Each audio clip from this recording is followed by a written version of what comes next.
آج انہوں نے کہنا ہے یہ کر لیں, کل انہوں نے کہنا ہے نہیں یار ابھی رہنے دیں, اس میں ایکسپینس بڑا انوالو ہو جائے گا. اس میں پھر یہ نہیں دیکھا جائے گا کہ کس کو ملنا ہے کس کو نہیں ملنا. جو ہیڈ آف ایچ آر ہے یا ڈائریکٹرز ہیں, پالیسیز انہی کے لیپ ٹاپ کے اندر ہوتے ہیں, امپلائیز کے پاس اویلیبل نہیں ہوتی. جب کسی کو اپنا حق پتہ ہی نہیں ہے تو وہ اس کو لے گا کیسے؟ پوچھنا پڑتا ہے کہ جا کے کہ سر یہ پالیسی ہے کیا, اور اگر ان کا اس وقت موڈ اچھا ہوگا تو وہ آپ کو بتا دیں گے.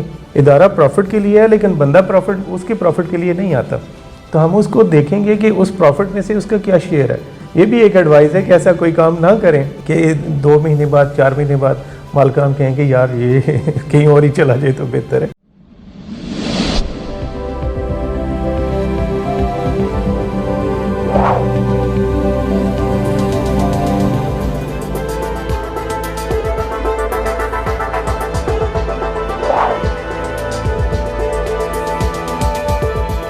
اعوذ باللہ من الشیطان الرجیم, بسم اللہ الرحمن الرحیم. اللہم صلی علی محمد وعلی آل محمد کما صلیت علی ابراہیم وعلی آل ابراہیم انک حمید مجید. السلام علیکم ایوری ون, دس از حسن رضا.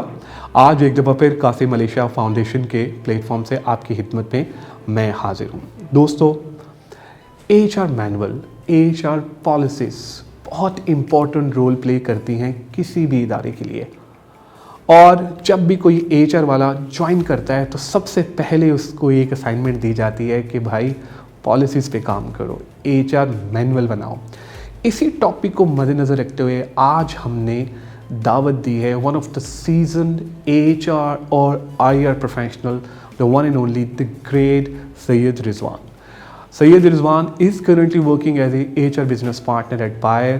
آج آپ ان سے پوچھیں گے کہ ایچ آر مینول کیا ہوتا ہے, کیسے بنتا ہے, اور کون سی پالیسیز پہ آپ کو پہلے ٹائم فریم میں کام کرنا چاہیے, پھر سیکنڈ, تھرڈ, فورتھ.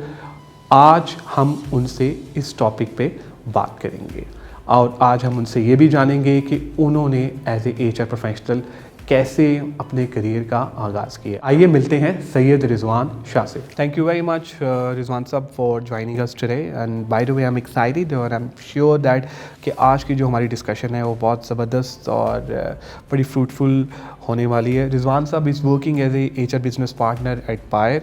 رضوان صاحب, ہم بات کر رہے تھے H R policies, H R کے پروسیجرز کے اوپر. بڑی دفعہ سنا گیا ہے, بڑی دفعہ یہ کہا گیا ہے کہ جی کہ جب بھی کوئی بندہ آتا ہے سب سے پہلے اس کو یہ کہا جاتا ہے کہ جی پالیسیز بنائیں, پروسیجرز بنائیں, یہ ساری چیزیں اس طرح سے ہمیں کر کے دکھائیں. تو ہاں, آپ ہمیں یہ بتائیے کہ ایچ آر پالیسیز جو ہیں وہ کتنا امپورٹنٹ رول پلے کرتی ہیں کسی بھی ادارے میں. اصل میں جب بھی ادارہ کوئی بنتا ہے نا حسن, تو ہونا تو یہ چاہیے کہ جب انسان آنا شروع ہوتے ہیں تو ان کے لیے بھی ایک پروٹوکول, ایک پالیسیز, ایک پروسیجرز وہ ان پلیس ہو. تو ہونا تو یہ ہوتا ہے کہ جب کوئی ادارہ بنتا ہے تو آپ کی جو ہائرنگ ہوتی ہے اس میں جو آپ پہلے کی ہائرنگ کرتے ہیں اس میں ایچ آر کا بھی جو ڈپارٹمنٹ ہے, جو ایچ آر کا ایک رسپانسیبل پرسن ہے, اس کو بھی ہائر کریں اس وقت, کیونکہ ادارہ بننے کے ساتھ ساتھ ہی پالیسیاں جو ہے نا وہ بھی مرج ہوتی ہیں, وہ بھی بنتی ہیں سارا کچھ.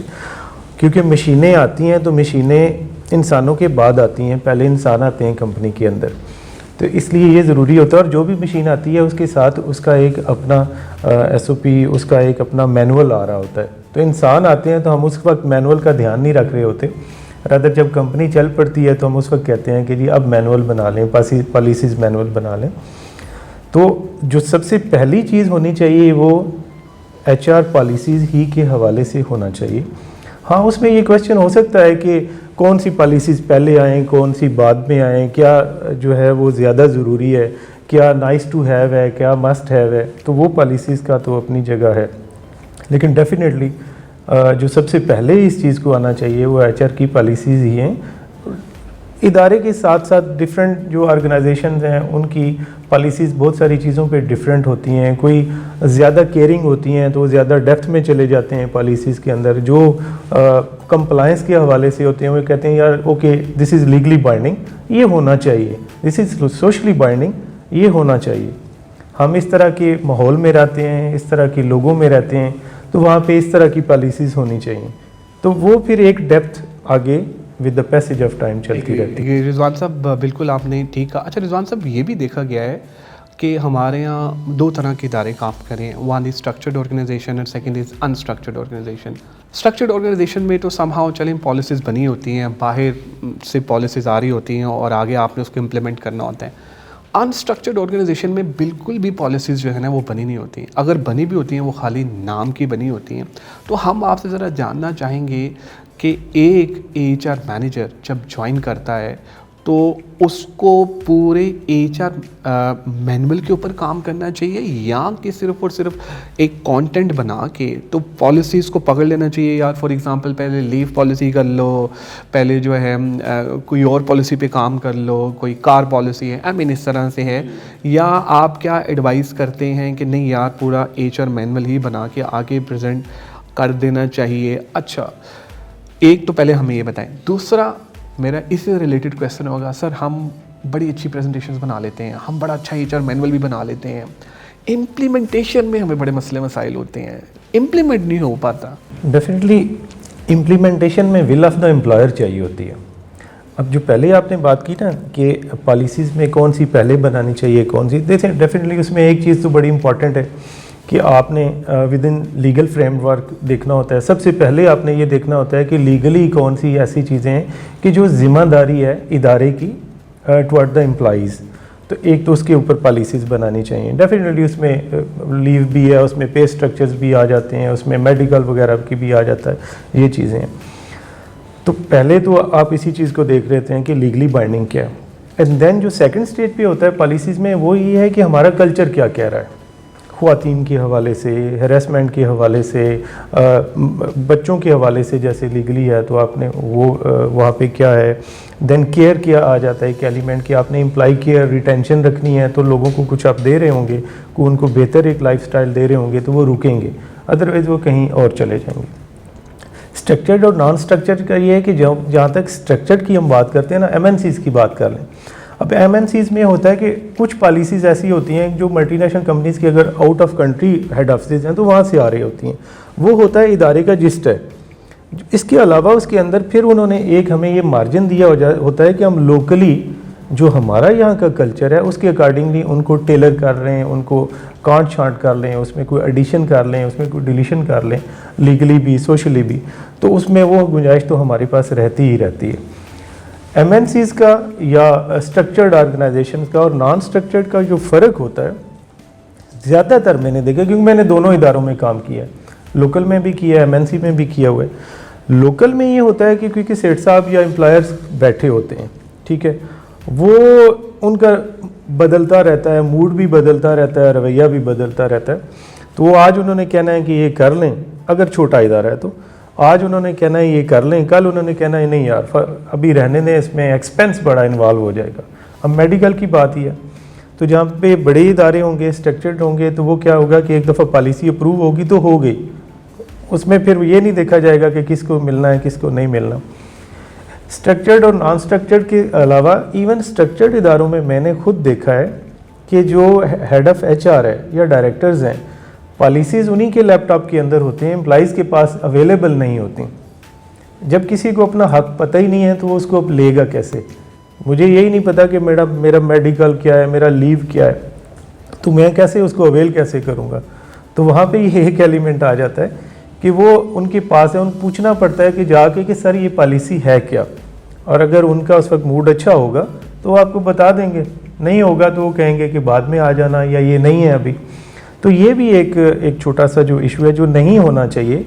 پالیسیز جتنی بھی ہیں وہ ریڈیلی اویلیبل ہونی چاہیے. مینول کے اندر کچھ ہوتی ہیں اور سارے اداروں میں مینول نہیں بھی ہوتے, پالیسیز الگ الگ ہے. اگر ہم ان کو کمپائل اسی لیے نہیں کیا جاتا کہ وہ تو ہر امپلائی کے پاس ہوں گی, تو وہ آ کے پوچھے گا کہ یہ اس میں یہ لکھا ہوا ہے تو یہ مجھے ملنا چاہیے یا میں اس کے اکارڈنگلی بیہیو کر سکتا ہوں. تو یہ تھوڑا سا ایک فرق ہے جو بالکل آپ ٹھیک کہہ رہے ہیں رضوان صاحب, اور ایسا ہی ہوتا ہے. لیکن ایک کویسچن یہ ہے کہ بہت دفعہ کچھ HR والے یہ بھی سوچتے ہیں یار کہ پالیسیز بڑی کانفیڈینشیل ہوتی ہیں, ان کو اپنے پاس ہی رکھیں, مطلب یہ تو کمپنی کا ڈاکومنٹ ہے, امپلائیز کو ہم نہیں دے سکتے. تو بٹ ایگری دیٹ کہ ریڈیلی اویلیبل ہونی چاہیے. ہم کوئی آن لائن پورٹل بنا سکتے ہیں نہ, وہاں پہ لوگ کاپی پیسٹ کریں, مطلب وہاں سے سیو نہیں کر سکتے لوگ, تو ایٹ لیسٹ ان کو پتہ تو ہو. تو یہ بھی آپ بالکل آپ وجہ فرما رہے ہیں کہ جی کہ اگر ہم ایچ آر مینول بنائیں یا پالیسیز بنائیں تو ہم کوئی رول آؤٹ پلان کر سکتے ہیں جس میں ہم لوگوں کی ان کی رائے بھی لے سکتے ہیں کہ یار ہم یہ بنانا چاہ رہے ہیں جن لوگوں کے لیے ہم یہ کرنا چاہ رہے ہیں. تو آپ کیا سمجھتے ہیں کہ کیا کیا اس میں چیزیں ہونی چاہیے؟ کیونکہ جب آپ مل کے لوگوں کے ساتھ کام کرتے ہیں تو آپ کو ذرا فیڈ بیک بھی آتا ہے اور وہاں سے پھر وہ چیزیں بہتر بھی ہوتی ہے. اچھا سر، ایک اور بڑا امپورٹنٹ کویسچن، اکثر اوقات ایچ آر والوں پہ ایک الزام لگتا ہے، ایک دھبا لگتا ہے، یار آپ پالیسیز جو بناتے ہیں نا امپلائر کے حق میں بناتے ہیں، امپلائیز کے حق میں نہیں ہوتی ہیں. تو آپ اس پرسپیکٹیو کو کیسے دیکھتے ہیں؟ ایسا تو نہیں ہے، یہ تو ایک میتھ ہی ہے. خیر اگر دیکھا جائے تو ایچ آر ہے ہی فار ہیومن ریسورس مینجمنٹ ہے، تو ان کو مینیج کرنا ہے. اور ابھی جو وہ پرانا ایک پرسنل مینجمنٹ کا جو کانسیپٹ تھا وہ تو اب نہیں رہا حسن. اب تو یہی ہے کہ ایچ آر والے اگر کیئرنگ ایک ایٹیچیوڈ کے ساتھ ہوں گے، اور ادارے بھی، زیادہ تر ادارے اس چیز کو کافی سپورٹ کرتے ہیں کہ اگر امپلائیز خوش ہیں، ادارے کے اندر بہتر ہیں، تو ان کی انگیجمنٹ بھی زیادہ ہوگی، کمٹمنٹ زیادہ ہوگی، ان کی وہ زیادہ پروڈیوس کریں گے، زیادہ ان کا ایک بہتر آؤٹ پٹ ہوگی ادارے کے حوالے سے. تو وہ تبھی ہوگی کہ جب وہ موٹیویٹڈ ہوں گے، انگیجڈ ہوں گے، ان کی سینس آف اونرشپ ہوگا ٹوارڈ دا برانڈ. تو ادروائز تو نہیں ہوگا. تو وہ تبھی ہوگا کہ جب آپ دوسروں سے بہتر کریں. تو آئی تھنک کہ یہ پرانی بات ہے، اب ایسا نہیں ہوتا زیادہ تر. اور جو پالیسیز ہیں وہ جب لوگوں کے لیے ہی ہیں تو لوگوں کے پاس بھی ہونی چاہیے. اس میں کوئی، اب تو انفارمیشن کا کیا ہے، آپ نے گوگل کرنا، آپ کو 150 پالیسی مل جاتی ہیں. ونڈرفل سر، اسی کویسچن کو، اسی بات کو میں آگے بڑھاؤں گا. ہمارے پاس کیونکہ ایچ آر میں آپ بھی کام کرتے ہیں، میں بھی کام کرتا ہوں، بڑے ایچ آر مینولز ہوتے ہیں. ایک بندہ آتا ہے وہاں سے کاپی کرتا ہے، یہاں پر اس کو پیسٹ کر دیتا ہے، اور وہ کلچرلی شاید اس طرح سے وہ ایڈجسٹ نہیں ہو پاتی چیزیں کیونکہ کاپی پیسٹ والا ایلیمنٹ چل رہا ہوتا ہے. تو آپ کیا سمجھتے ہیں، کیونکہ ماشاءاللہ آپ کا اچھا خاصا ایک ایکسپیرینس ہے، بڑے بڑے اداروں کے ساتھ آپ نے کام کیا، بڑے اداروں کو آپ نے ٹرانسفارم کیا، بہت بڑے بڑے اداروں کی آپ نے پالیسیز پروسیجر جو ہے وہ اپنے ہاتھ سے لکھے، پھر وہاں پر امپلیمنٹ بھی جو ہے وہ آپ نے کروائے. تو آپ کیا سمجھتے ہیں کہ پہلے آپ آئیں، کلچر کو سمجھیں، دیکھیں، یا آؤ بھائی کاپی کیا، یہاں سے پیسٹ کیا اور بھائی امپلیمنٹ کرو، ڈال دو؟ ایسا ڈیفینیٹلی نہیں ہوئے گا. کسی بھی نئے ادارے میں جاتے ہیں تو وہاں کچھ تو ہوگا. ایسا نہیں ہے کہ وہاں کچھ بھی نہیں ہوگا. ادارہ چل رہا ہے تو پالیسیز کی بیس کے اوپر ہی چل رہا ہے، کوئی مینول تو ہے نا. ٹھیک ہے جی، تو مشینوں کا بھی مینول ہے، بندوں کا بھی ہے، تو بندوں کا کوئی مینول تو وہاں چل رہا ہے. اگر ان رائٹنگ نہیں بھی ہوگا تو کچھ ایسا ضرور ہوگا کہ وہ جہاں کے کلچر کے اکارڈنگلی وہاں رسم و رواج بنے ہوں گے، جو کسٹمز ہوں گے، تو ان کے اکارڈنگلی ڈیفینیٹلی چل رہا ہوگا. آپ نے ان کو جا کے دیکھنا ضرور ہوتا ہے. اور پھر اس میں ایک اور امپورٹنٹ چیز بھی ہے کہ جو ادارے ہوتے ہیں وہ پروفٹ کے لیے ہوتے ہیں. ٹھیک ہے جی، اور وہاں پہ جو امپلائیز آتے ہیں کام کرنے کے لیے وہ اپنی سیلری اینڈ بینیفٹس کے لیے آتے ہیں. ادارہ پروفٹ کے لیے ہے لیکن بندہ پروفٹ اس کے پروفٹ کے لیے نہیں آتا. تو ہم اس کو دیکھیں گے کہ اس پروفٹ میں سے اس کا کیا شیئر ہے، تو وہ اس کو دیں گے تو وہ کمپنی کے پروفٹ کے لیے کام بھی کرے گا. تو وہ ڈیفینیٹلی آپ اس کو دیکھیں گے، جا کے چیزوں کو سمجھیں گے، لوگوں کو سمجھیں گے، مالکان کو سمجھیں گے. آپ کی اپنی نوکری بھی امپارٹنٹ ہے، بینگ ایچ آر پروفیشنل. یہ بھی ایک ایڈوائز ہے کہ ایسا کوئی کام نہ کریں کہ 2 مہینے بعد 4 مہینے بعد مالکان کہیں کہ یار یہ کہیں اور ہی چلا جائے تو بہتر ہے. تو دونوں چیزوں کو دیکھنا پڑتا ہے. گریٹ سر. سر ایک فائنل کویسچن وہ یہ ہے کہ ایچ آر مینول کو بنانے میں کتنا کوئی ٹائم چاہیے؟ ایچ آر مینول تو ایک گھر کی طرح ہوتا ہے جو ساری عمر آپ اس میں کانٹ شانٹ کرتے رہتے ہیں، اس کی دیواریں سیدھی کرتے رہتے ہیں اور اس میں فرنیچر ڈالتے ہی رہتے ہیں. تو اس میں ٹائم کا تو یہ ہے کہ وہ ایک لیونگ ڈاکومنٹ ہے. وہ ایسا نہیں ہے it's a continuous process. It's a continuous process, living document ہے. آپ اس میں ہر وقت ماحول کے اور مارکیٹ کے اکارڈنگلی اس میں رد و بدل کرتے ہی رہتے ہیں. مطلب آپ کو، لیکن ایک ریویو آپ کو کتنے ٹائم فریم کے بعد کر لینا چاہیے؟ وہ تو شروع میں 2-3 مہینے میں کر لینا چاہیے. 2 months کا ایک رکھنا چاہیے کہ ود ان 2 months اگر آپ جاتے ہیں تو آپ ساری پالیسیز میں گو تھرو ہو کے اس میں جو بھی اپنی ایک لائن آف ایکشن بنا لیں اور اس کو پھر وقت کے ساتھ ساتھ کرتے رہیں جب کرنا ہو. ونڈرفل، رائٹلی سیڈ سر. اچھا سر، قاسم علی شاہ فاؤنڈیشن کے پلیٹ فارم سے ایک certified human resource management professional جو کورس ہے وہ سٹارٹ ہو رہا ہے. 5 نومبر سے ہم سٹارٹ کر رہے ہیں. آپ بھی یہ کورس پڑھا رہے ہیں. So what is all about? دیکھیے، اس میں ایک چھوٹی سی بات جو ہم روزمرہ میں دیکھتے ہیں وہ ہے برانڈز کی اور کریڈیبلٹی کی. ہمیں اچھی چیز چانس سے کہیں سے بھی مل سکتی ہے، لیکن زیادہ چانس یہ ہوتا ہے کہ جو برانڈز ہیں، جو ان کی کریڈیبلٹی ہوتی ہے، وہاں سے زیادہ تر اچھی چیز ہی ملے گی.